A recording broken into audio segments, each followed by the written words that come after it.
Pemirsa, petugas pemulasaran COVID-19 diusir warga di Bulukumba, Sulawesi Selatan. Warga menolak pemakaman COVID-19 dan sempat terjadi aksi merebut peti jenazah.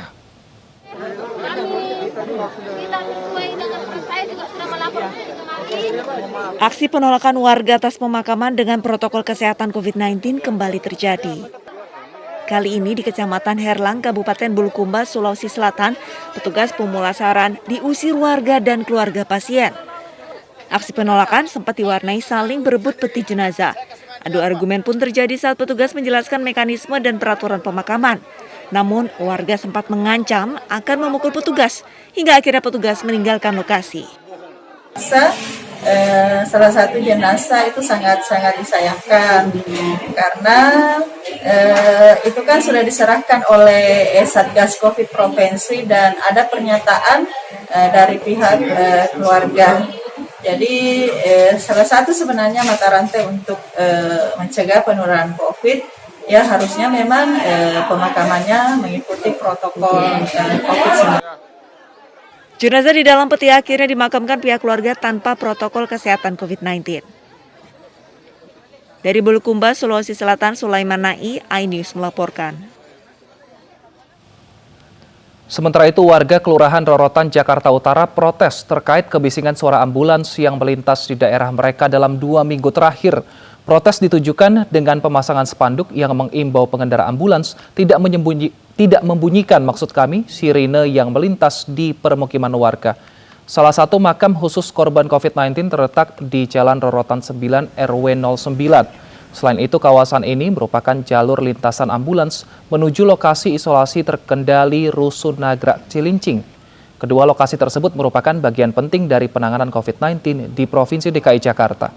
Dalam hitungan jam, sudah ada 10 ambulans datang ke TPU Rorotan membawa jenazah COVID-19. Khawatir dapat mengganggu psikis warga Rorotan, spanduk yang bertuliskan larangan untuk membunyikan sirine ambulans saat mengantar jenazah COVID-19 dipasang di sekitar Jalan Rorotan, Jakarta Utara.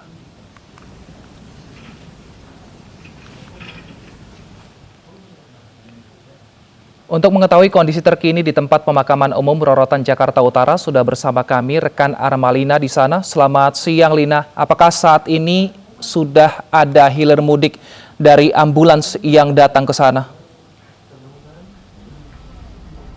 Ya, Wilson, Deta, dan juga pemirsa, memang untuk di TPU Rorotan ini menjadi salah satu pemakaman khusus COVID-19 di Jakarta, di mana pada beberapa jam saja kami berada di sini setidaknya sudah ada 20 mobil ambulans yang memasuki ke kawasan TPU Rorotan untuk prosesi pemakaman jenazah COVID-19 sesuai protokol, di mana lahan yang dapat menampung sebanyak 7.200 petak jenazah COVID-19 saat ini sudah terisi hampir 1.500 petak jenazah COVID-19. Dan bahkan di belakang saya ini yang tadinya semula adalah masih lahan kosong pada beberapa hari lalu, saat ini sudah mulai terisi beberapa petak jenazah yang saat ini juga sedang dalam prosesi prosesi pemakaman sesuai protokol. Nah, dikarenakan memang satu hari ini setidaknya ada 20 mobil ambulans yang memasuki ke kawasan TPU Rorotan, Jakarta Utara.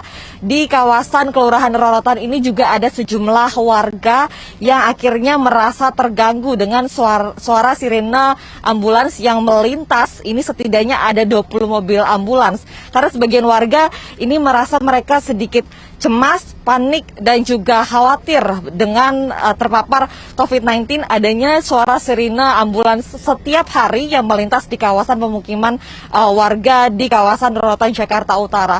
Nah, tadi juga di sejumlah kawasan Rorotan, kami juga akhirnya melihat ada spanduk yang bertuliskan untuk meminta ambulans yang melintas membawa jenazah COVID-19 ke kawasan Rorotan ini untuk tidak menyalakan sirenenya agar tidak mengganggu bagi warga yang berada di pemukiman Rorotan. Namun memang sampai tadi kami menanyakan ke sejumlah warga, mereka masih terus mendengar suara ambulans yang tidak berhenti berdatangan ke kawasan Rorotan untuk membawa jenazah COVID-19 ke arah TPU Rorotan, Jakarta Utara ini. Wilson dan juga Deta.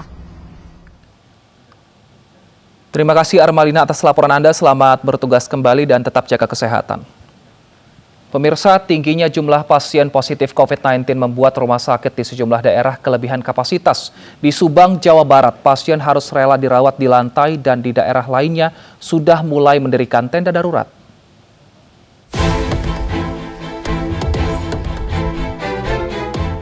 Ruang pendaftaran instalasi gawat darurat RSUD Subang terpaksa berubah fungsi menjadi ruang perawatan pasien COVID-19.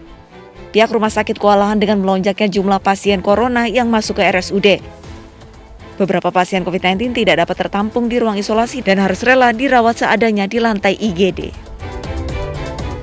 Sementara di Boyolali, Jawa Tengah, sejumlah petugas dari BPBD dan Rumah Sakit Umum Daerah Pandan Arang Boyolali, Jawa Tengah sibuk mendirikan tenda darurat.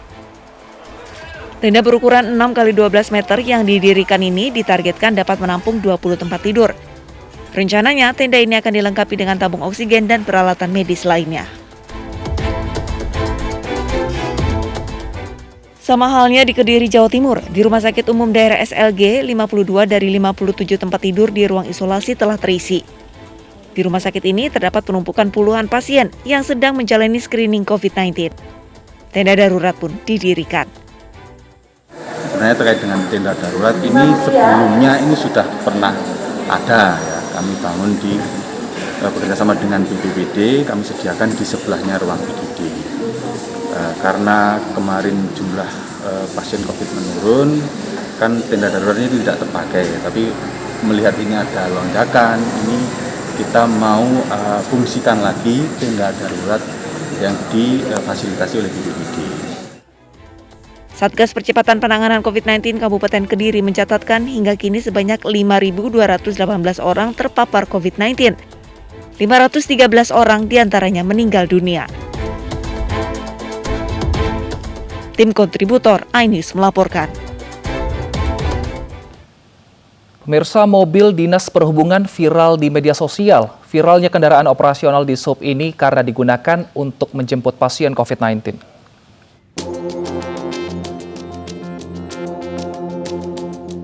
Sesaat tidak ada yang berbeda dengan kendaraan Dinas Perhubungan Kecamatan Kramat Jati ini. Namun ternyata dalam kendaraan operasional ini sudah dimodifikasi.